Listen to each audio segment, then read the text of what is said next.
Só um segundo, estou esperando o retorno da página.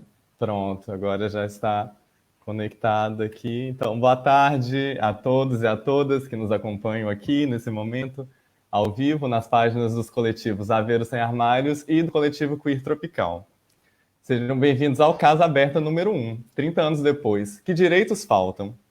Os Casas Abertas, né? O que são esses eventos? São eventos que a gente, que é do Aveiro Sem Armários, a gente pensou, a gente planejou para a gente ter momentos, né, espaços de conversa e debater alguns temas que são caros para nós, né, para a nossa comunidade, com relação aos nossos direitos, às nossas conquistas e as questões mesmo que envolvem a comunidade LGBTQI+, como um todo.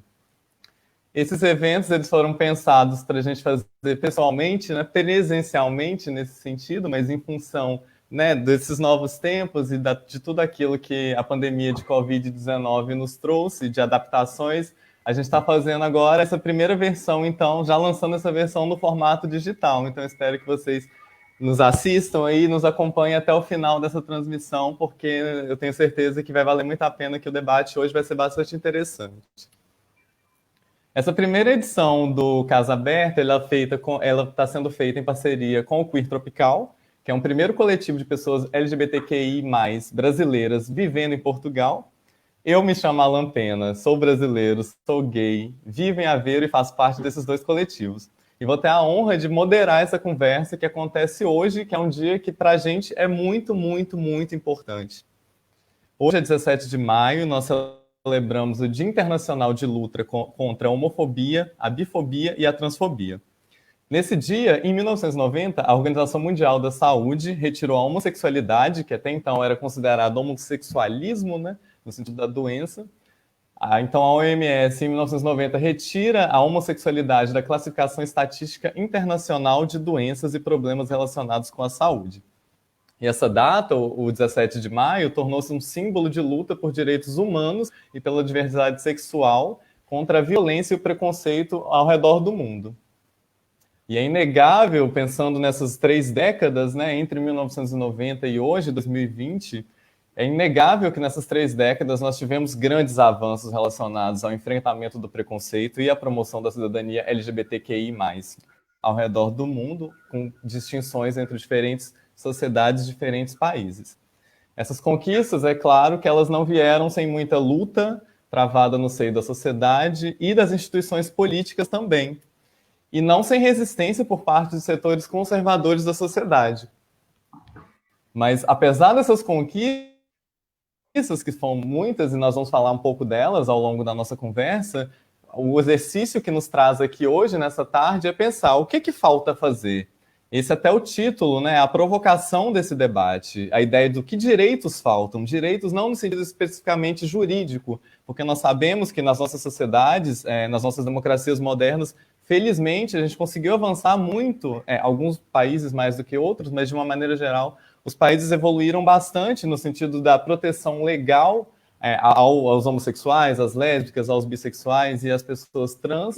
Mas o que falta ainda fazer para a gente alcançar, de fato, uma sociedade plena e livre de preconceitos em função da orientação sexual, da identidade, da expressão de gênero? É esse caminho um pouco que a gente pretende refletir hoje. Então, para conversar um pouco sobre essas questões, eu tenho aqui 3 convidados, a quem eu agradeço muito a participação nessa tarde de domingo, né? Eles são a Bruna Fernandes, que é licenciada em Antropologia pela Universidade de Coimbra e mestre em Ciência Política pela Universidade de Aveiro, onde apresentou uma dissertação intitulada Políticas de Moralidade em Portugal, o debate político em torno da lei da autodeterminação da identidade de gênero no ano passado, em 2019. Temos também o Delso Batista, que é licenciado em Psicologia pela Pontifícia Universidade Católica de Minas Gerais, a PUC Minas, no Brasil. O Delso é mestre em Psicologia Clínica pela Universidade Lusófona e doutorando em Psicologia Aplicada pela Universidade do Minho, aqui em Portugal. E, além disso, ele também é membro do nosso coletivo Queer Tropical. E temos a Elsa Faria, que está aqui em representação da Secretária de Estado para a Igualdade de Gênero, a Rosa Monteiro, a quem o convite foi endereçado, mas por incompatibilidade de agenda ela não pôde estar conosco, então indicou a Elsa Faria, que eu agradeço muito a presença, que é técnica superior do Núcleo para a Promoção da Cidade e Igualdade de Gênero da Comissão para a Cidadania e Igualdade de Gênero, né? A SIG, aqui em Portugal.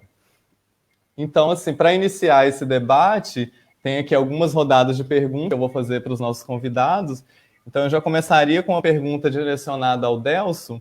Delso, é o seguinte, a gente está aqui nesse momento, de alguma forma, né, comemorando esses 30 anos da retirada da homossexualidade da lista de doenças mentais, mas ainda assim, 30 anos depois, ainda continua a existir terapias, as chamadas terapias de conversão ou reorientação sexual, né? Que opera nessa perspectiva de que a homossexualidade é um mal, uma doença e que deve ser curada. Volta e meia esse assunto ele volta em cena, em alguns contextos mais que outros. No Brasil é muito frequente, né? A bancada evangélica está sempre tentando colocar esse assunto em agenda, a famosa legalização da cura gay, né? Como é conhecida popularmente.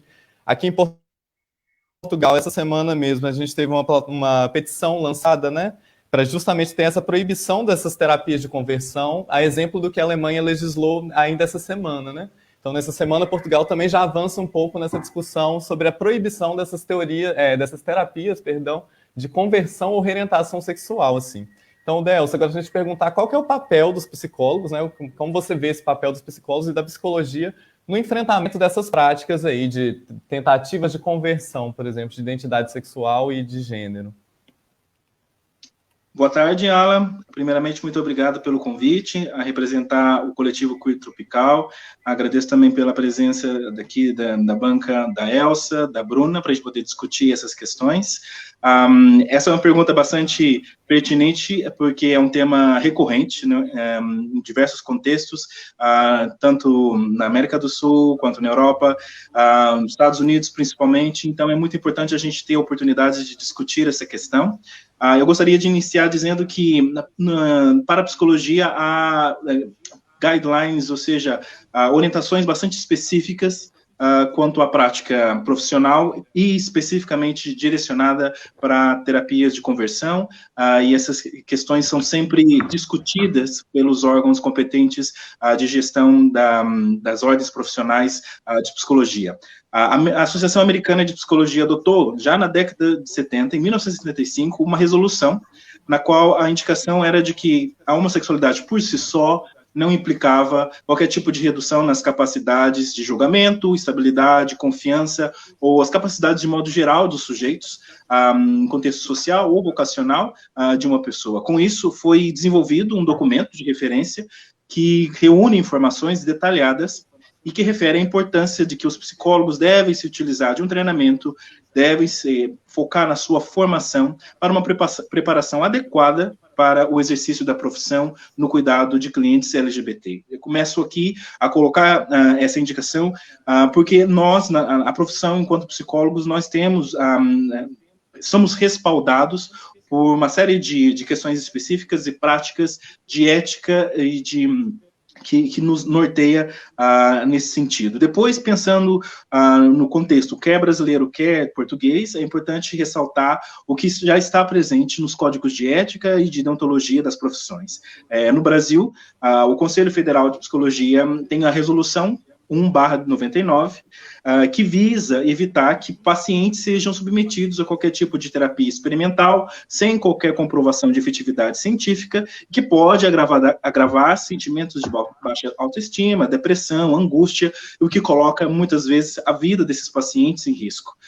Essa resolução informa que a homossexualidade não constitui qualquer tipo de doença ou patologia, nem distúrbio, nem perversão, e estabelece normas de atuação para os psicólogos em relação à questão da orientação sexual, proibindo que os psicólogos exerçam qualquer tipo de ação que favoreça a patologização de comportamentos ou práticas homoeróticas, e adotar, então, ações que possam ser tidas como coercitivas, que possam tender a orientar homossexuais para tratamentos não solicitados. A resolução, no entanto, não proíbe que esses psicólogos atendam essas pessoas que queiram reduzir o nível de sofrimento que elas possam viver, oriundo dos interpelamentos que a condição de ser homossexual traz, tampouco proíbe que as pessoas busquem por atendimento psicológico relativamente a essas questões. Isso são, né, premissas que estão presentes nessa resolução. Depois, pensando em Portugal, nós temos que na OPP, a Ordem dos Psicólogos Portugueses, no Código Deontológico, há um princípio que é o princípio da beneficência e da não maleficência, que diz o seguinte: os psicólogos deverão sempre ter o melhor interesse do cliente como referência, procurando ajudá-lo de forma a nunca o prejudicar. Qualquer intervenção nunca poderá provocar potencialmente algum tipo de prejuízo à pessoa. Contudo, desde que o balanço entre risco e benefício seja positivo para o cliente, a intervenção será legítima. O dano a evitar será aquele que não cumpra qualquer tipo de questão nessa equação, bem como todo o prejuízo que resultar da atuação grosseira, negligente ou propositadamente malévola, que não fundamentada em conhecimentos científicos atualizados. Então, é muito importante que essas duas instituições sempre tenham a primazia de colocarem na mesa a questão de que qualquer tipo de técnica, método de intervenção, terapia, deve ser pautada por aspectos científicos regulamentados e que são reconhecidos pelos pares, pelos outros psicólogos, pelas instituições competentes. Então, sobre a questão específica da terapia de conversão, a Ordem dos Psicólogos Portugueses tem uma postura que é de esclarecer que, de acordo com qualquer evidência científica disponível, o muito amplo consenso entre investigadores, profissionais e a posição de principais organizações profissionais de saúde e de psicologia internacionais, a homossexualidade não é tida como uma perturbação mental, nem implica em qualquer tipo de incapacidade, sendo uma variante da sexualidade humana, não podendo ser desta forma associada a qualquer forma de psicopatologia.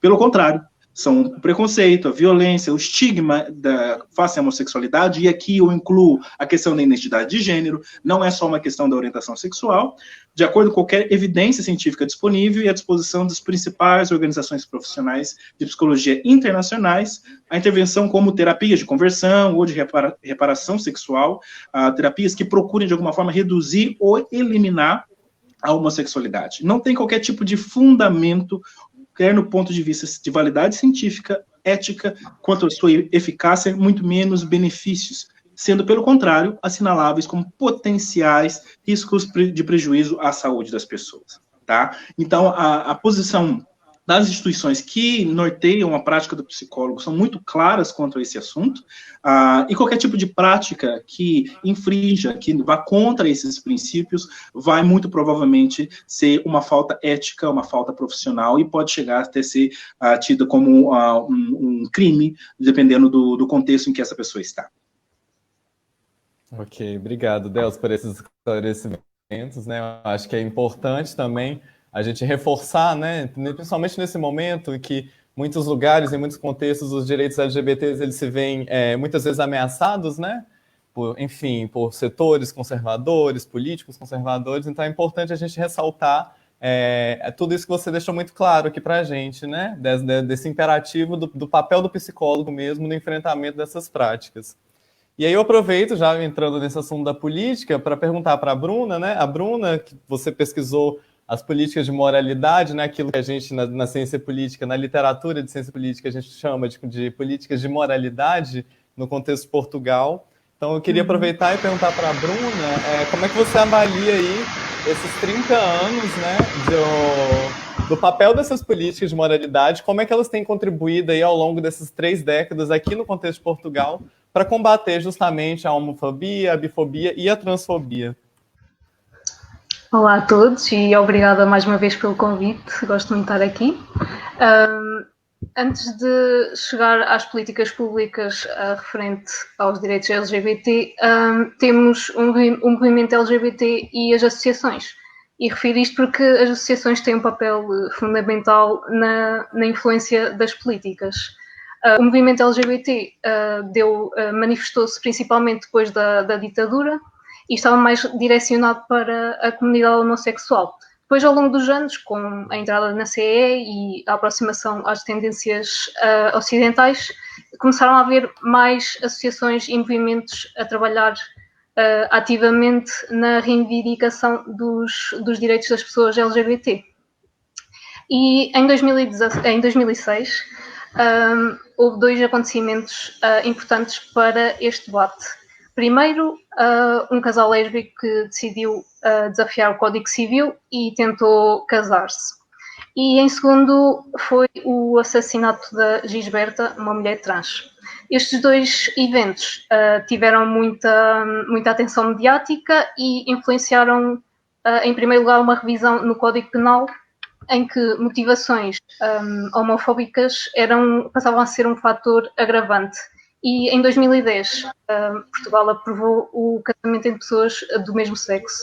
E em anos seguintes houve outras conquistas, mas para não me alongar nisso, porque vou passar para as políticas relativas à identidade de género, que foi aquilo que eu estudei, como tu bem referiste. Portanto, relativamente às pessoas trans, e trans aqui como um termo guarda-chuva, obviamente, até 2011 estas pessoas não eram reconhecidas em Portugal e para poderem viver em conformidade com a sua identidade de género tinham de meter o Estado em tribunal. Para isso, tinham de preencher requisitos como não ter filhos e não estarem aptos para ter, já terem efetuado a cirurgia de mudança de sexo e estarem pelo menos a viver pelo menos há um ano com a sua nova identidade.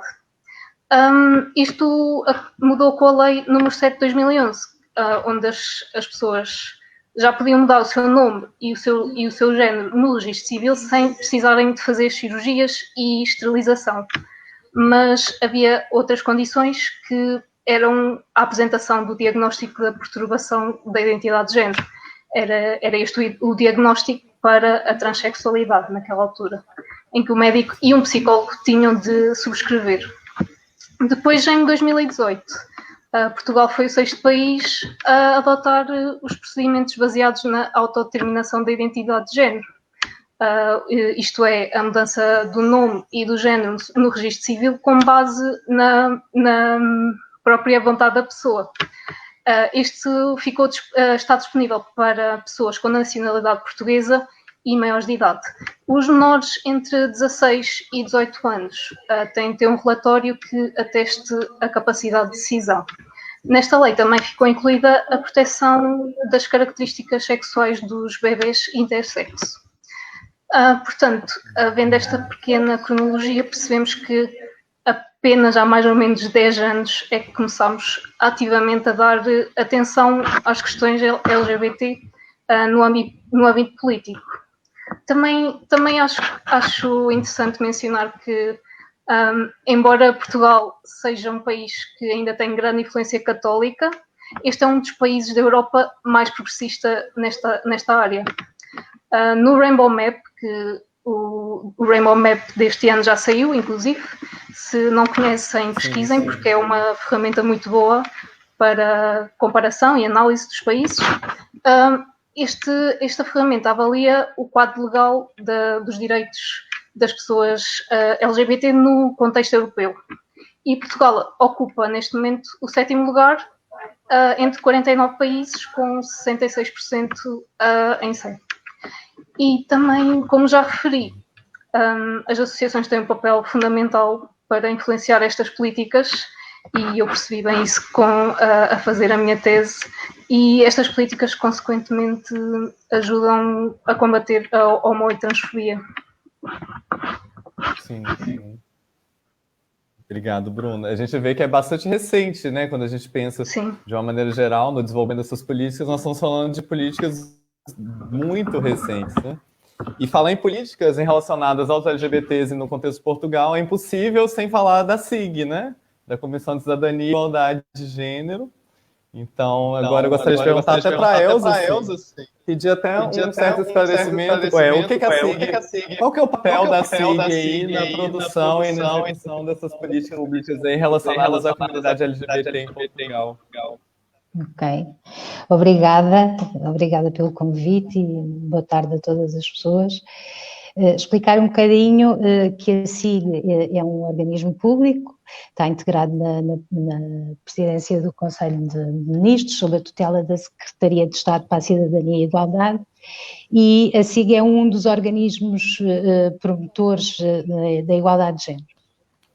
Tem como missão a execução das políticas públicas no âmbito da cidadania e na promoção e na defesa da igualdade de género.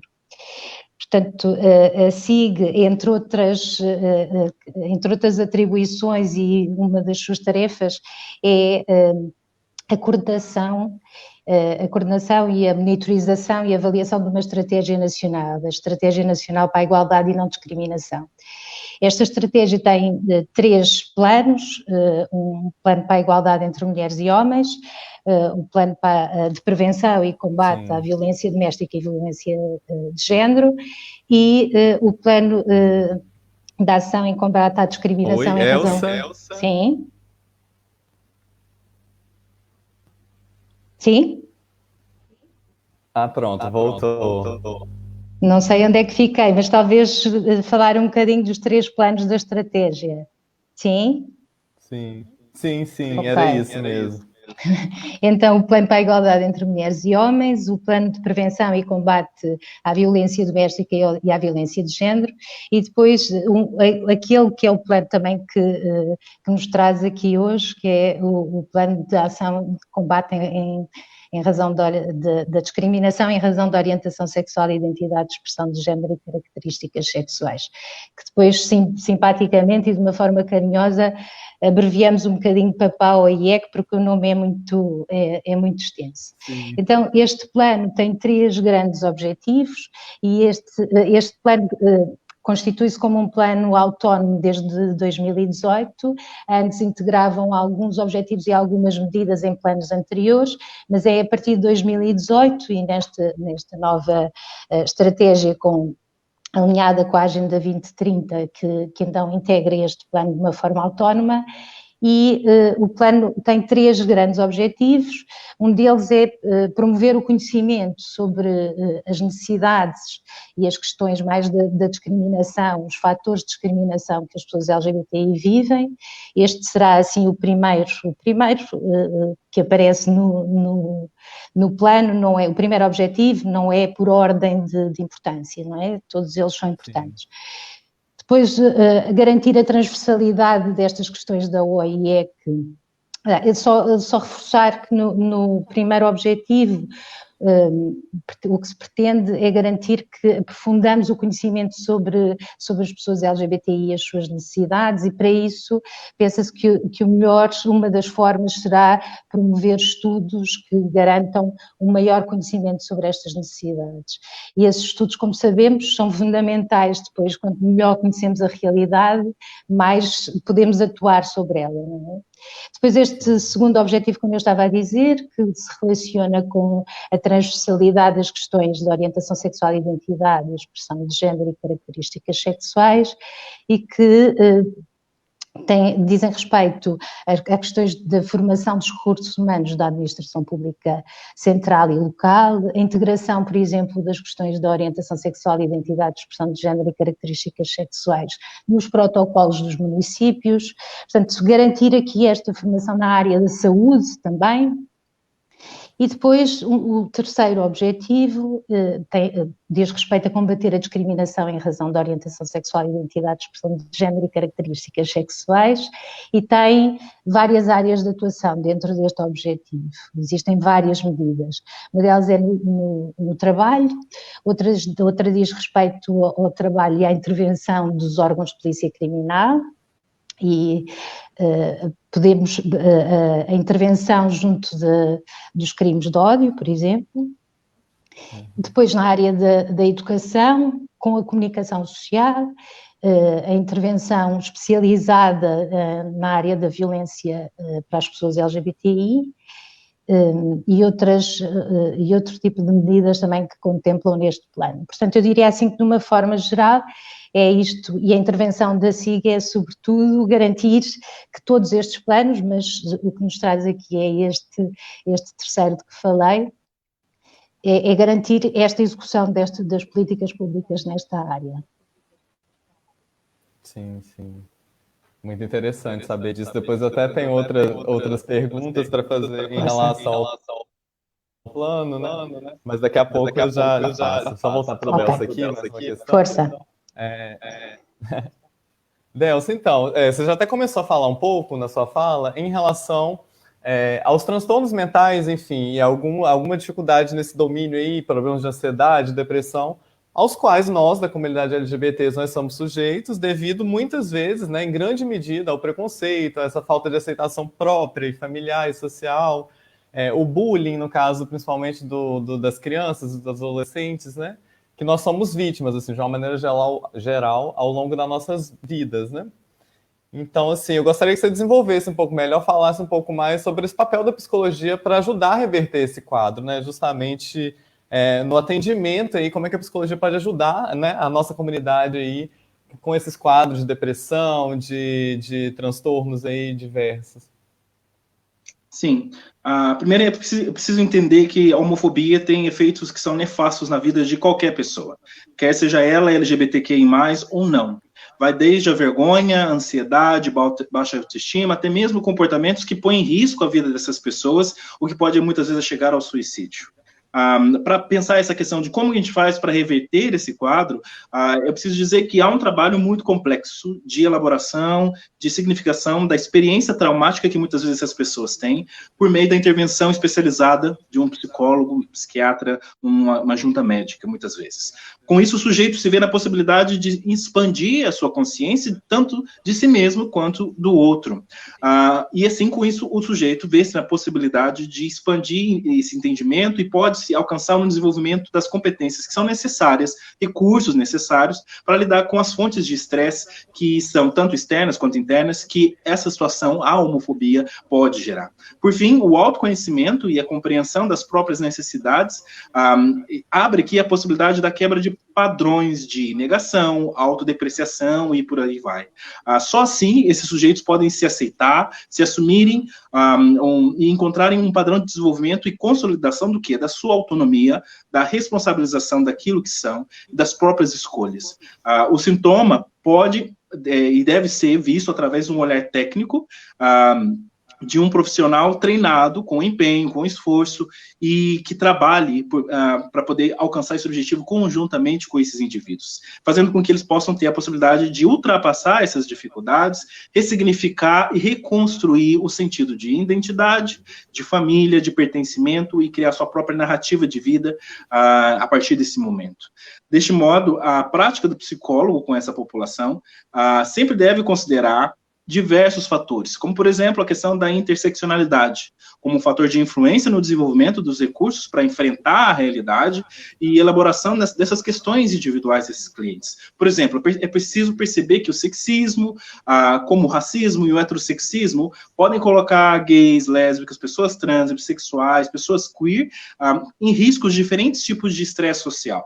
E essas pessoas também fazem parte, muitas vezes essas pessoas fazem parte de um grupo étnico, racial, sorológico, com dificuldades de desenvolvimento intelectual, e essas condições, essas questões todas têm influência direta na existência dessas pessoas. Depois, esse psicólogo deve considerar a importância de estabelecer uma relação pautada na segurança, confiança, uma vez que essas pessoas lidam diariamente com o fantasma da violência física, verbal e institucional.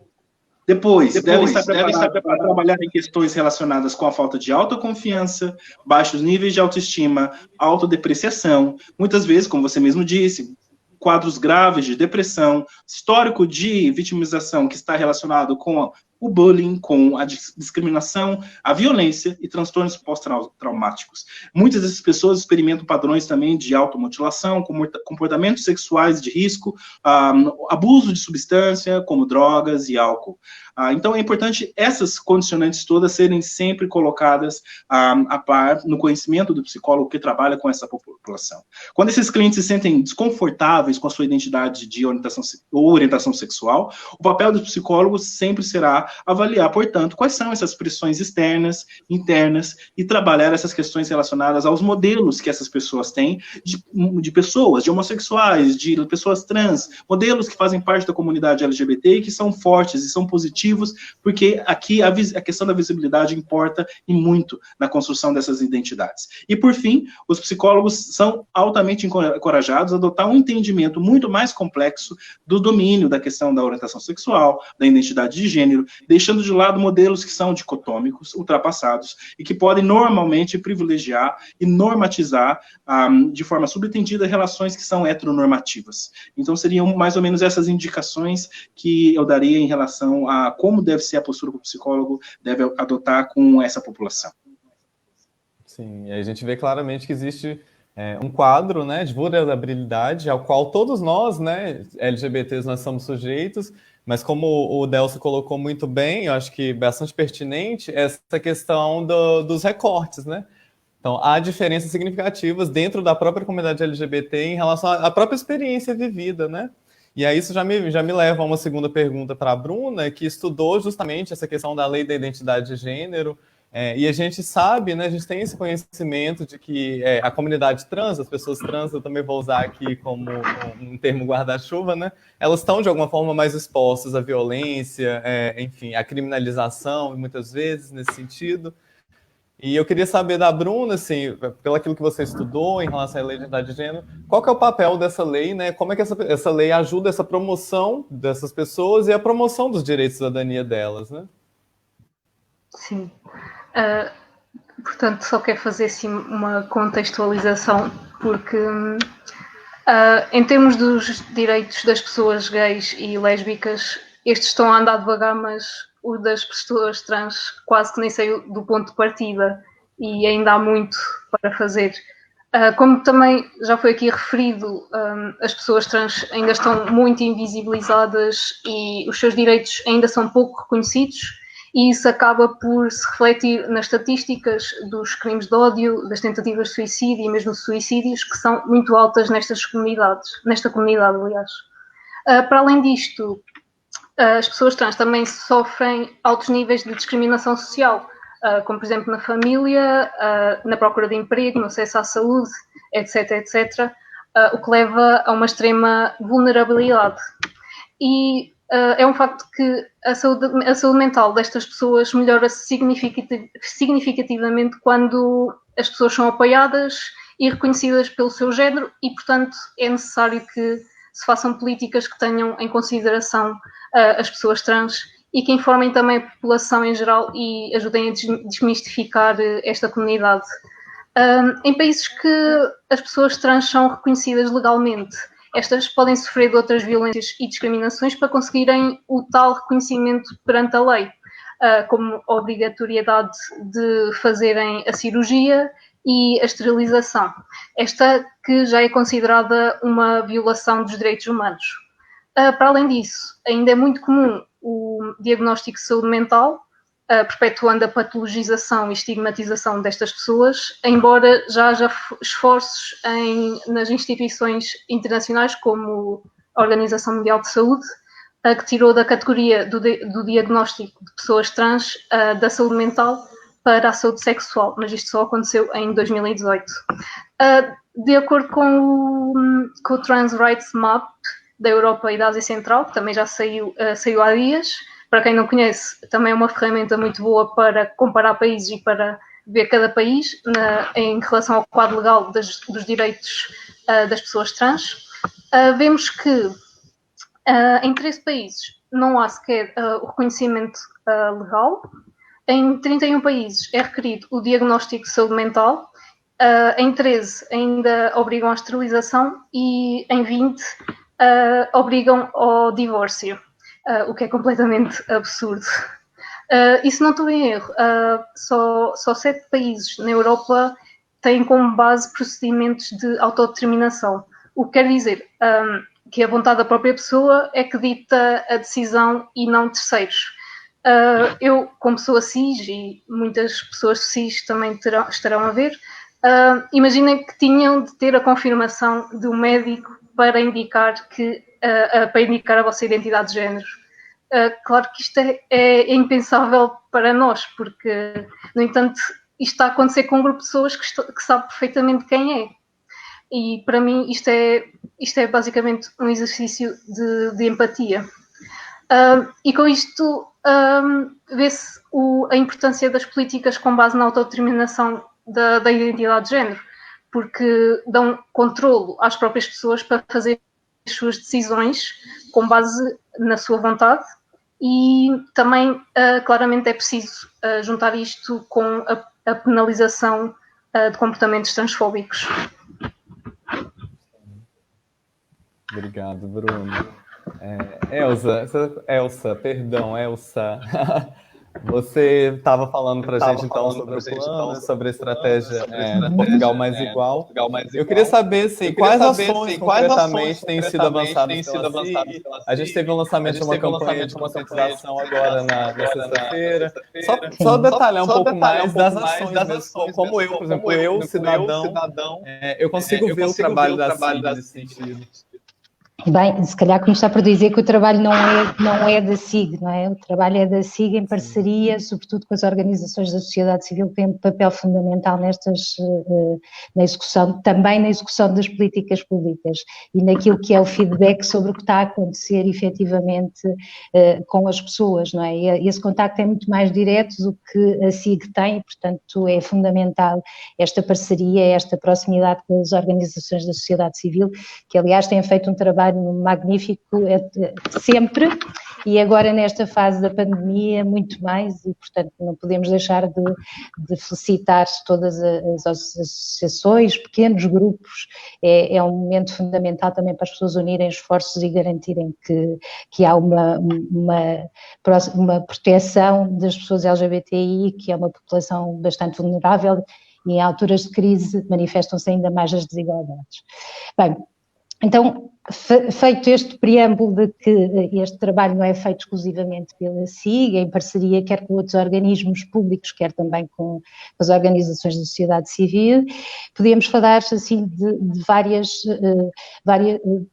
como eu disse, o plano iniciou em 2018 e, portanto, de lá para cá, em 2018, logo, uma das medidas do plano era o IDAOT, portanto, também a organizar aquele fórum internacional, coube a Portugal organizar o fórum internacional em Lisboa e contou com aproximadamente 200 pessoas nesse fórum.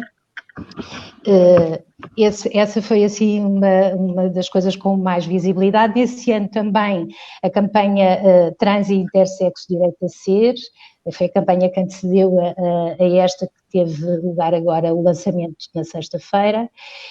Esta campanha dava visibilidade a pessoas trans e intersexo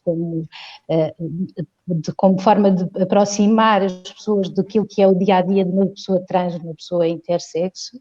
Esta foi também uma das medidas conseguidas para garantir também a execução deste plano.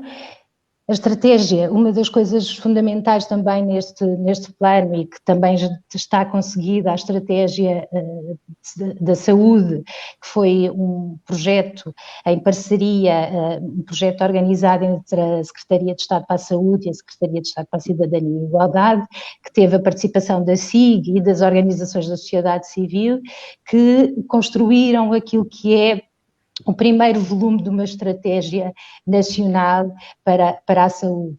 Este primeiro volume é para as pessoas trans e intersexo e depois seguir-se-ão outros volumes, a ideia é dar continuidade a este trabalho. Mas teve uma forte participação das organizações da sociedade civil e não poderia ser de outra forma. O projeto, houve um projeto em parceria com o governo espanhol, nomeadamente na altura o Instituto La Mujer, a Universidade Complutense e a SIG, um projeto que se chama o Projeto ADIM, Avançar na Gestão da Diversidade LGBTI. Esse projeto contou com parceria também, contou com algumas pessoas, o Conselho Consultivo era das organizações da sociedade civil, também organizações da sociedade civil, sindicatos, e portanto este projeto tinha, vou tentar ser rápida na sua explicação, este projeto tinha como objetivo perceber, fazer uma caracterização daquilo que são a vivência das pessoas LGBTI nos seus locais de trabalho. Era no setor público e no setor privado, e contámos com 7 empresas em Portugal, a TAP, Fujitsu, IBM, o Izinc, Altadis, algumas delas junto também com Espanha, a Lush, eu não quero que me escape nenhuma, bem, acho que contei bem.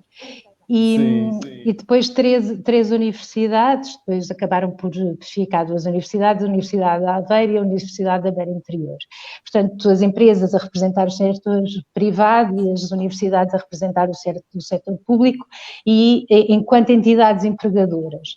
E então este projeto o que fez foi, com esta amostra, foi um projeto piloto, e com estas empresas e universidades, o que se procurou fazer era perceber, caracterizar um bocadinho de que forma é que as pessoas sentiam o seu local de trabalho, fazendo um questionário que era a empresa em si, perguntando quais eram as políticas internas que a empresa tinha na área para as pessoas LGBTI, e perguntando depois também às pessoas que lá trabalhavam, de que maneira é que as pessoas sentiam a empresa, o seu local de trabalho, o quão inclusivo sentiam o seu local de trabalho. E, portanto, este projeto trouxe-nos conclusões muito, muito interessantes, que vão muito próximas daquelas que a FRA apresenta agora também no seu grande estudo. E, portanto, esse foi um projeto também da área da saúde, o apoio às organizações da sociedade civil com uma pequena subvenção, com aquilo que é possível. Foram apoiadas 9 organizações da sociedade civil com trabalho específico na área LGBTI. Outras coisas mais, na área da violência existem 3 organizações, a Casa Aqui, Plano I e a ILGA, que fazem um apoio especializado na área da violência para as pessoas LGBTI. Bem, eu posso continuar, ainda há mais coisas feitas, não é? E depois estas campanhas, esta grande campanha que a iniciativa da Sra. Secretária de Estado, auscultando depois as organizações da sociedade civil que também participaram efetivamente na elaboração da campanha, do vídeo para a campanha. O mote da campanha é direitos LGBTI são direitos humanos, esse é o grande mote da campanha, e é muito para as pessoas não se esquecerem que é isso mesmo, que são direitos humanos, e portanto, se são direitos humanos, são direitos de que todas as pessoas se devem preocupar, não é? É ao cuidado de todas as pessoas, na obrigação de que todas as pessoas os façam ser efetivamente cumpridos, não é? Sim, eu diria assim que em termos de 2018 para cá tem sido esse o grande esforço e assim as grandes medidas que posso partilhar e já executadas. Muitas outras, existe também formação na área dos recursos humanos para a administração pública central e local, também integrar estas áreas no seu dia-a-dia também é importante, não é? Sim, é muito bacana ouvir você falar, principalmente essa perspectiva da transversalidade das políticas públicas, né? Sim. São políticas que precisam englobar, para elas serem efetivas, elas precisam englobar setores da saúde, da educação. Sim, isso é bastante sem dúvida. interessante na forma como essas políticas são implementadas aqui em Portugal. Sim, sem dúvida. Obrigado.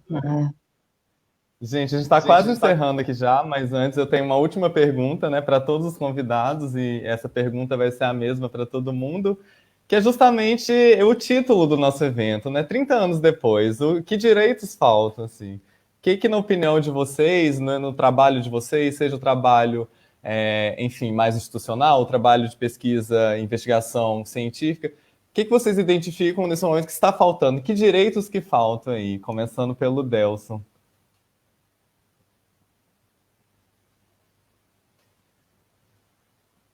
Delson? Vamos me ouvir agora? Sim, agora sim. Ok. Eu gostaria, então, de assinalar que essa data é 17 de maio de 1990, né, na qual a OMS remove a categoria de homossexualidade do hall de doenças. Aqui, no que nós tivemos, na verdade, não foi o fim da homofobia, mas foi, sim, uma das batalhas que foram vencidas para recomeçar o ciclo de lutas, digamos assim. Nesse caso, com o reconhecimento mundial de uma das faces da homofobia, que aqui no caso as que estava presente no discurso médico, chega ao fim, mas historicamente a gente tem que perceber que as pessoas que são identificadas com sexualidades ou identidades sexuais que são tidas como não normativas sempre foram alvo de exclusão, de discriminação e de morte. E nos últimos 150 anos, de maneira na qual as democracias foram se consolidando, diferentes formas de biopolíticas e de necropolíticas foram instauradas por estados e nações e tiveram sempre como alvo as pessoas que hoje, né, se identificam como LGBTQI+. Dessa forma, eu entendo que essa data tem aqui a importância de abrir portas a discussões que sejam prolíferas e pertinentes sobre as narrativas dessas pessoas que fazem parte e que se identificam dessa forma, bem como maneiras pela qual a homofobia, quer a homofobia externalizada, quer a homofobia internalizada, afetam de maneira negativa a vida das pessoas em sociedade, todas as pessoas, sem qualquer exceção, bem como o reconhecimento institucional de mecanismos de proteção, tratamento equivalente com dignidade dessas pessoas nos diversos contextos do mundo. Obrigado, Delcio. Bruna? Eu pensei em alguns tópicos e não me cingi só ao contexto político e provavelmente vai parecer muito superficial, mas é importante na mesma. Como, por exemplo, começando por uma das coisas mais básicas, que é a simples existência das pessoas LGBT em sociedade. Porque eu, há uns dias, saiu um inquérito da Agência dos Direitos Fundamentais da União Europeia que veio revelar ser muito desapontante para com estas questões, porque há países que estão a retroceder, as pessoas LGBT estão em aceitar muita discriminação, é um relatório que vale a pena ser visto e, portanto, a maioria das pessoas não se sente confortável em se mostrar que são LGBT e um simples gesto como dar a mão na rua ao companheiro ou companheira ainda é muito evitado. É claro que isto é um simples gesto, mas acho que é importante as pessoas LGBT sentirem-se confortáveis na rua. Grande porção das pessoas LGBT também já sofreu algum tipo de discriminação de forma violenta. No entanto, apenas pequena porção chega a reportar à polícia. Isto também estava no inquérito. E, assim, seria importante haver mais formações na polícia, de modo que os crimes de ódio fossem tratados com a devida atenção. E quem diz polícia diz outros setores, como também já foi aqui referido, saúde, educação, etc. E, falando em saúde, também acho que... falando em educação, aliás... acho que a educação é uma ferramenta muito poderosa para combater a discriminação. No entanto, nas camadas mais jovens ainda há muita incidência que ainda não abordam as questões LGBT na escola. E, para além de serem abordadas, também acho que seria importante serem discutidas no contexto da educação sexual, que logo aí ajudaria a desmistificar e compreender melhor as relações, não limitando às relações hetero. Outro aspecto que o Delcio também já aqui referiu foi a inclusão e reconhecimento de pessoas não binárias. No entanto, não sei quando é que isto poderá acontecer, por causa isto caminha muito devagarinho, porque a nossa sociedade funciona muito no feminino ou masculino e os indivíduos que não se identificam, não se encaixam nesta visão, estão a ser ignorados. Outro aspecto que eu também pensei ser importante é a forma como as pessoas LGBT são tratadas nos mídias, porque muitas vezes acaba por ser o único contacto, entre aspas, que outras pessoas têm com pessoas LGBT. E havendo representações positivas, pode levar a uma maior aceitação. Eu não quero dizer aqui censura ou nada disso, mas acho que é preciso ter responsabilidade, um mínimo de responsabilidade na produção dos mídias. E não só isto, como também é importante para as pessoas LGBT terem representações com as quais se possam identificar e sentir-se visíveis. E por último, tal como o Delcio também já referiu, Tal como no feminismo, também acho que é importante considerar a interseccionalidade, porque estamos a falar de pessoas LGBT, quando estamos a falar de pessoas LGBT, e ter em conta que a discriminação pode surgir de vários fatores, como a etnia, a classe socioeconómica, entre outras. Porque, por exemplo, em Portugal, quando a lei da autodeterminação passou, para mudar o nome e o género, as pessoas tinham de pagar a taxa de 200 euros. E nem toda a gente teria esta quantia para dar. E assim o acesso ficaria barrado. Mas felizmente a taxa foi eliminada este ano. E é tudo. Obrigado, Bruna. Elsa? Totalmente de acordo com o Delson e com a Bruna, totalmente de acordo. Eu diria também, talvez fazer aqui um bocadinho eu creio que uma das coisas a fazer é não perder de vista esta importância de manter os direitos que já estão adquiridos. Não é? Isso é uma coisa que mais, não só olhar para a frente, mas também perceber que é necessário não perder de vista esta luta também pela manutenção dos direitos que já foram adquiridos.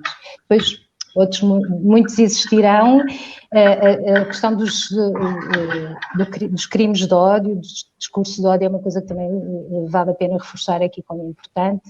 Houve uma formação para órgãos de polícia criminal, como já disse, e que o que se pretende é que haja uma replicação dessa formação para outras pessoas a trabalharem nessa área e que se pretende exatamente isso, é que as pessoas possam replicar e essa informação possa garantir que também, sobretudo, o tratamento sobre essas questões, não estando na lei de uma forma que é ideal, que deve ainda assim, com a formação dos órgãos de polícia criminal, garantir que é feita da melhor forma, não é? As queixas ainda, tal também como a FRA, a Agência para os Direitos Fundamentais, também referiu, ainda há poucas denúncias e não podemos achar que as poucas denúncias significam não existirem casos para as pessoas denunciar, não é? As cifras negras.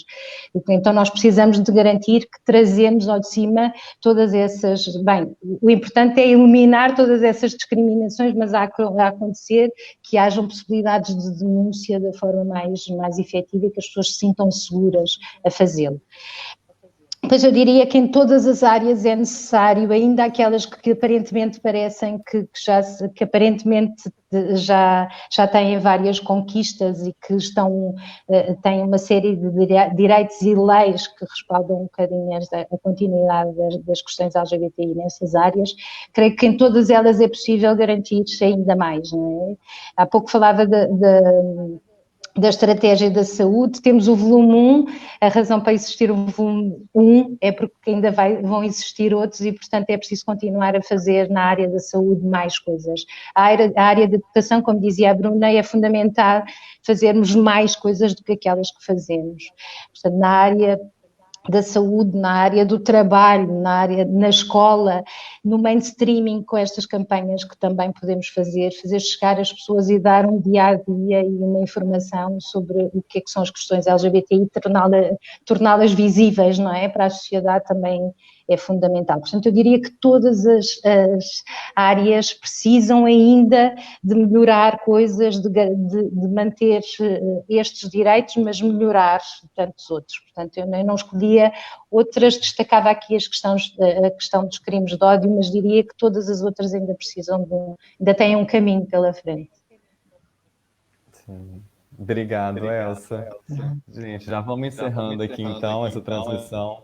Quero agradecer muito, muito, muito a todos vocês, todos os nossos convidados, né? O Delson, a Bruna e a Elsa. Agradecer muito a SIG pelo esse contato, por essa disponibilidade, né? Foram super atenciosos com a gente, super parceiros na produção desse evento. Agradecer a todos vocês aí que nos acompanharam ao longo desses quase uma hora, a gente está chegando agora de transmissão ao vivo, então todo mundo que parou aí um minutinho no domingo para assistir, nos acompanhar, eu agradeço, todo mundo que comentou e que nos acompanhou, e todo mundo também que esteve envolvido, né, na organização desse evento, as pessoas do Queer Tropical, as pessoas do Aveiro Sem Armários, todo mundo que ajudou a gente a divulgar, eu queria deixar o meu agradecimento aqui. Dizer que hoje é um dia de luta, né? Que a gente sabe que esse dia marca uma luta. Essa luta, nesse momento, ela tem que ser feita por outros meios, né? A gente queria estar na rua, queria estar protestando, mas a gente não pode nesse momento, então a gente vai se adaptando aí a esses novos tempos. Esperando, né, claro, que todos estejam bem, que as famílias estejam bem, que isso passe logo, a gente consiga retomar as nossas atividades na normalidade o mais rápido possível. Dizer para quem ainda não curte as nossas redes sociais, não segue as nossas redes sociais, fica o convite para nos seguir, tanto as páginas do Queer Tropical no Instagram e no Facebook, quanto as páginas do Coletivo A Verde Sem Armários. A gente está sempre trazendo novidades, e aí próximos eventos, iniciativas futuras também, a gente vai divulgar por lá, tá bem, gente? Então, muito obrigado, uma boa tarde para todo mundo. Obrigada. Obrigado. Obrigada. Obrigado. Obrigada. Tchauzinho, gente. Tchau.